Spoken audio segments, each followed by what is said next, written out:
दोस्तों, आज की कहानी आपको सोचने पर मजबूर कर देती है।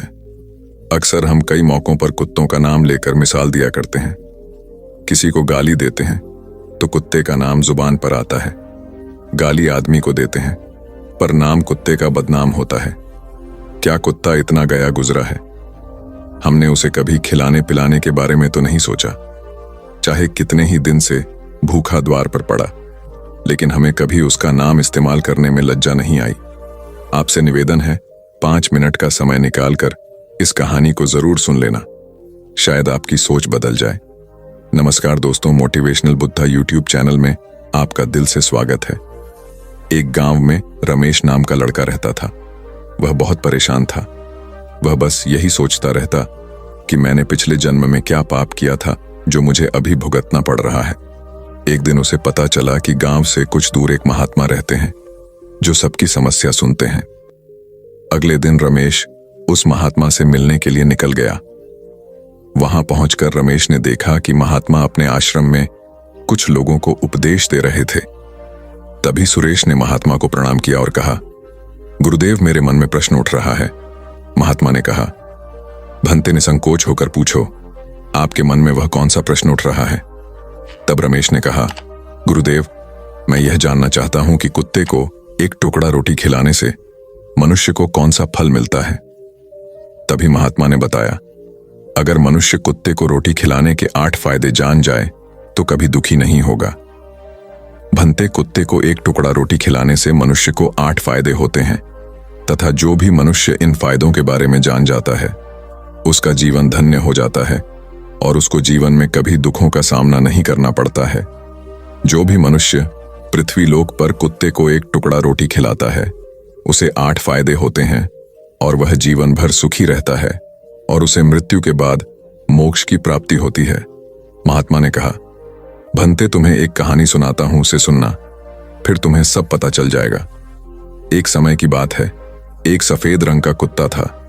वह बहुत ही लाचार था और भूखा प्यासा था। वह गांव में सभी के घर घर जाता था, परंतु उसे कोई भी व्यक्ति रोटी का एक टुकड़ा भी नहीं देता था। वह भूख के मारे इधर उधर घूमता रहता। एक दिन वह गांव के बाहर नदी के किनारे एक अरशी के आश्रम पर पहुंच गया और अरशी से कहने लगा, हे मुनिवर, मुझे लगता है आप बहुत ही विद्वान तथा ज्ञानी हैं, इसीलिए मैं भूखा प्यासा आपके पास आया हूं। कृपा करके आप मुझे एक टुकड़ा रोटी का दे दीजिए जिसे मैं खाकर अपनी भूख को शांत कर लूं। तभी वह कहते हैं, श्वान, क्या तुम्हें गांव में टुकड़ा रोटी का किसी ने नहीं दिया जिसे तुम खाकर अपनी भूख मिटा सके? कुत्ता अरशी से कहता है, हे मुनिवर, मैं आपको क्या बताऊं, आप मेरी बातों पर विश्वास नहीं करोगे। तभी भरोसा करते हुए कहते हैं, स्वयं तो बताओ, तुम्हारी बातों पर मैं विश्वास अवश्य करूंगा। मुझे तुम बहुत ही लाचार दिखाई पड़ते हो।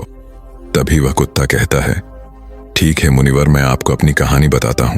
कुत्ता कहता है, हे मुनिवर, दुनिया के लोगों, हम पर रहम करो।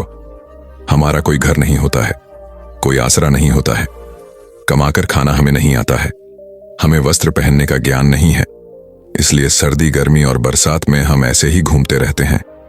हमें पढ़ना लिखना भी नहीं आता। मुनिवर, आपकी तरह हमें अनुशासन नहीं आता, हमें आपकी तरह बोलना नहीं आता। यह हमारा दुर्भाग्य ही समझ गया, परंतु हमें आपकी तरह भूख भी लगती है। चोट लगने पर हमें आपकी तरह पीड़ा भी होती है, हमें आपकी तरह रोना भी आता है। बस इन्हीं 3 कामों में हम आपकी बराबरी करते हैं, इसलिए हम पर दया दिखाइए, हमें और कष्ट मत दीजिए। ईश्वर ने तो हमें वैसे भी कष्ट देकर ही भेजा है, पर आप लोग हमें परेशान करते हैं। हम आपकी तरह मनुष्य नहीं हैं, हम पराधीन जीव हैं। जब हमारा जन्म हुआ उस समय हमारे आंख कान बंद थे। कह नहीं सकते हैं कि उस समय आपके जन्म पर जैसे नाच गाना होता है, बाजे बजते हैं, खुशी मनाई जाती है, हमारे जन्म पर भी असर हुआ होगा। हमारे जन्म पर किसने खुशी मनाई होगी? हम जिस बिछौना पर थे वह रुई का नरम तो था, सर्दी बिल्कुल नहीं लगती थी। मैं मन में सोच रहा था कि किसी बड़े घर में पैदा हुआ हूं, लेकिन जब हमारी आंख खुली तो मैंने देखा कि हमारी माँ, जिसे आप लोग कुतिया बोलते हो, बाप ने 5 बच्चों को छाती से चिपकाकर एक राह के ढेर में पड़ा था। हम 5 भाई थे, बाकी 4 भाई तो लाल और भूरे रंग के थे। मैं अकेला ही सफेद रंग का था। सबसे छोटा मैं ही था।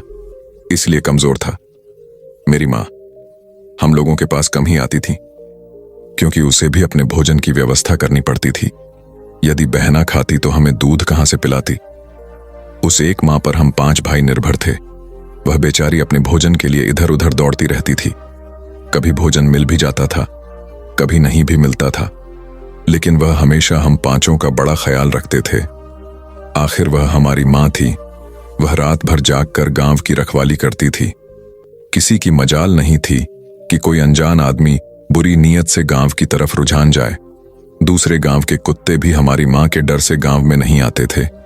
गांव के किसी किसान के खेत में कोई जानवर खड़ी फसल खाने आते तो हमारी माँ उसे डांटकर भगा देती। गांव वालों के लिए इतना सब करने के बाद भी कोई मनुष्य तो हमारी माँ को भोजन तक नहीं देता था। भोजन के लिए हमारी माँ को मजबूर होकर छीना झपटी करनी पड़ती थी। कई बार तो लोग उसे लाठी डंडों से पीट पीट कर भगा देते थे। बेचारी उस दिन भूखी प्यासी रहकर पेट की आग से जलती रहती थी। वह कहता है, हे मुनिवर, आखिर भूख तो हमें आपकी ही तरह लगती है। ऊपर से उसे अपने 5 बच्चों की चिंता लगी रहती थी। आखिर मौजूद थी भूख, उसे चैन से बैठने नहीं देते थे, और गांव वालों का भी उसे देखकर हृदय नहीं पसीजता था। तो बेबस होकर उन लोगों के घरों में हमें चोरी से घूमना पड़ता था, और खाने की कोई चीज मिल जाती तो उसे खाकर अपने पेट की आग बुझा लेती थी। कई बार तो लोग उसे खाने की वस्तु ले जाते हुए देखते तो लाठी डंडे लेकर उसके पीछे पड़ जाते हैं। कुछ लोग तो कई बार उसे घर के अंदर बंद करके पीटते थे, हमारी माँ का बुरा हाल कर देते थे। फिर वह कुत्ता आशी से कहता है, हे मुनिवर, हमारी माँ ने क्या बिगाड़ा था? उसने सिर्फ अपने पेट के लिए भोजन हेतु चुराया था। चोरी करने का हमें कोई शौक नहीं है, पर पापी पेट हमें यह सब करने के लिए मजबूर कर देता है। एक दिन की बात है, बड़ी जोरदार बरसात हो रही थी। ओले पड़े थे, ठंडी हवा चल रही थी। उस ठंड में ठिठुर कर हमारे 3 भाई मारे गए। उस दिन हमारी माँ बहुत रोई थी, लेकिन मनुष्य हमारी पीड़ा को नहीं समझा, क्योंकि उसके बच्चे थोड़े ही मरे थे। फिर वह कुत्ता कहता है, हे मुनिवर, अब हम सिर्फ 2 भाई रह गए थे। हमारी माँ हम दोनों की अच्छे से देखभाल करने लगी। फिर एक दिन उसी गांव में एक सेठ के घर पर दावत चल रही थी और अनेक प्रकार की मिठाइयां बन रही थीं। सेठ जी के घर काफी मेहमान आए हुए थे। हमारी माँ कुछ खाने की तलाश में बार बार उधर जाती, लेकिन लोग उसे दुत्कार कर भगा देते थे। किसी को उस पर इतना भी तरस नहीं आया कि एक रोटी उस बेचारी को खाने को फेंकते। एक रोटी से उनका क्या बिगड़ जाता। मेरी माँ बार बार जाती और वहीं खड़ी खड़ी देखती रहती थी। सेठ जी के आंगन में दावत खाने का सिलसिला चालू हुआ। भोजन परोसा जाने लगा। मेरी माँ भी वहीं जाकर पूंछ हिलाने लगी। खाना परोसने वाला आदमी जब किसी काम से भीतर गया तो मेरी माँ दबे पांव रोटी लेने को चल पड़ी। फिर दूसरे आदमी ने मेरी माँ को जाते हुए देख लिया तो चारों ओर से लोग चिल्ला चिल्ला कर उसकी तरफ भागे। मेरी माँ उनकी चीख सुनकर घबरा गई। 2-3 आदमी लाठी लेकर उसके पीछे बड़ी बेरहमी से दौड़े। मेरी माँ वहां से घबराकर भागने लगी, परंतु उसे वहां से निकलने का कोई रास्ता नहीं मिला, क्योंकि सामने से लोग लाठी डंडे लेकर आ रहे थे। तभी मेरी माँ वहां पर जो लोग भोजन कर रहे थे उनको लांग कर निकल गई। आगे वह कुत्ता कहता है, हे मुनिवर, मेरी माँ अपने निकलने पर इतनी हैरान नहीं थी जितनी कि उन लोगों को देखकर हुई थी जो वहां पर दावत खा रहे थे। वह सब उठकर खड़े हो गए। उन्होंने भोजन करना छोड़ दिया और कहने लगे कि कुटिया के लांग जाने के कारण भोजन भ्रष्ट हो गया है। सब एक दूसरे से विचार विमर्श कर रहे थे कि अब क्या किया जाए। खाना तो सब खराब हो गया है। फिर सेठ जी फूट फूट कर रोने लगे। कुछ लोग तो यह भी कह रहे थे कि भाई, कुतिया के लांघने से भोजन खराब कैसे हो गया?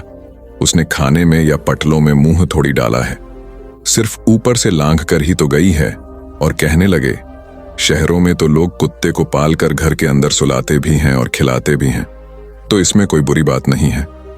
अगर कुतिया लांघ कर गई है तो भोजन खराब नहीं हुआ है। लेकिन उनमें से कुछ लोग बड़े घरों से ताल्लुक रखते थे। उन्होंने एक भी नहीं चलने भी कह रहे थे कि भोजन तो भ्रष्ट हो गया है, यह हमारे खाने के लायक नहीं है। आखिरकार उन्हीं की बात मानी गई। अब तो वह सारा भोजन गरीबों में बांट दिया गया। उस दिन तो मेरी माँ को खूब पेट भर खाना मिला था। ऐसा सुख उसने जीवन में कभी नहीं पाया था, लेकिन वह सुख उसके लिए बड़ी मुसीबत बन गया। भोजन करके वहां आराम से लेटे ही थे, उतने में वर्षीय डंडा लेकर वहां पहुंचा और उसे बुरी तरह से पीटने लगा। उसे वहां से भागने का भी कोई अवसर नहीं मिल पाया। डंडे की चोट से वह बुरी तरह से चिल्लाने लगी। मां का विलाप सुनकर पत्थर भी पिघल जाता है, पर उस निर्दय को उस पर जरा भी रहम नहीं आया। वह उसे कठोरतापूर्वक पीटता रहा। मौत वह सौर पूरे गांव में सुनाई दे रहा था। तब कुछ लोग आए और उसे समझाते हुए बोले, सेठ जी, जाने दो, भूख में तो आदमी की भी बुद्धि भ्रष्ट हो जाती है। यह तो एक पशु है, इसे अच्छे बुरे का ज्ञान नहीं। अब इसे मारकर आपको क्या मिलेगा? जो होना था सो हो गया।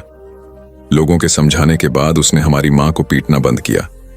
फिर बड़ी मुश्किल हालात में वह हमारे पास आई। मां ने आकर सारी कहानी हम दोनों भाइयों को सुनाई। हमने सोचा कि कितना कष्ट भरा है हम कुत्तों का जीवन।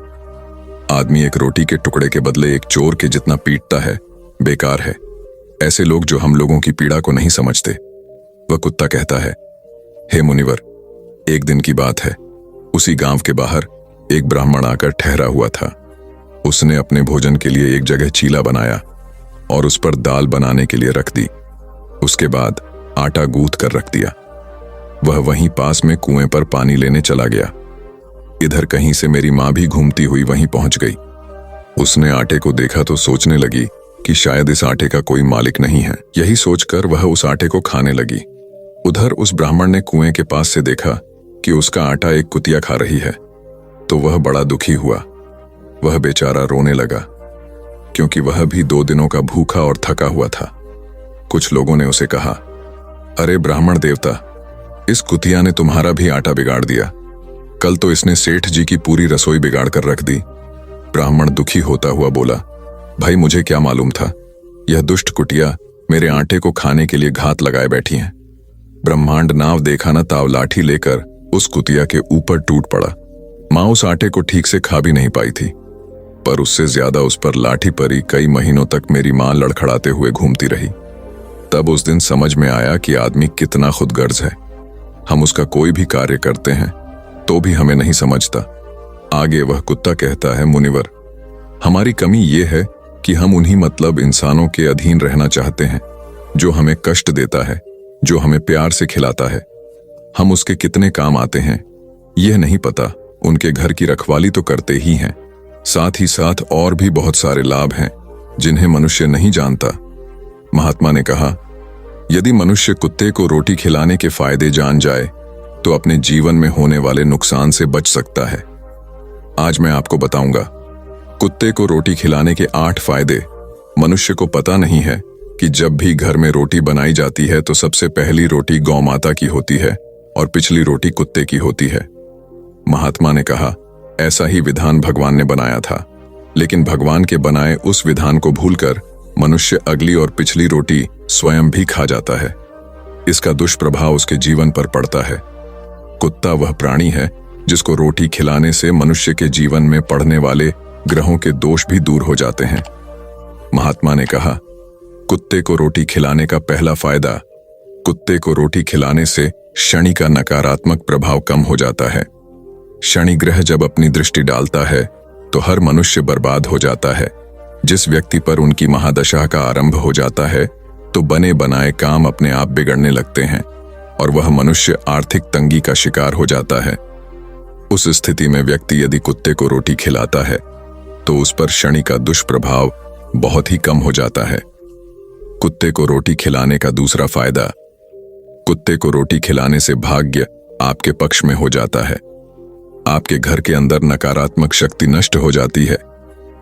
कुत्ते को रोटी खिलाने का तीसरा फायदा, कुत्ते को रोटी खिलाने से माता लक्ष्मी प्रसन्न हो जाती है और आपके घर में धन दौलत की कभी कमी नहीं रहती है।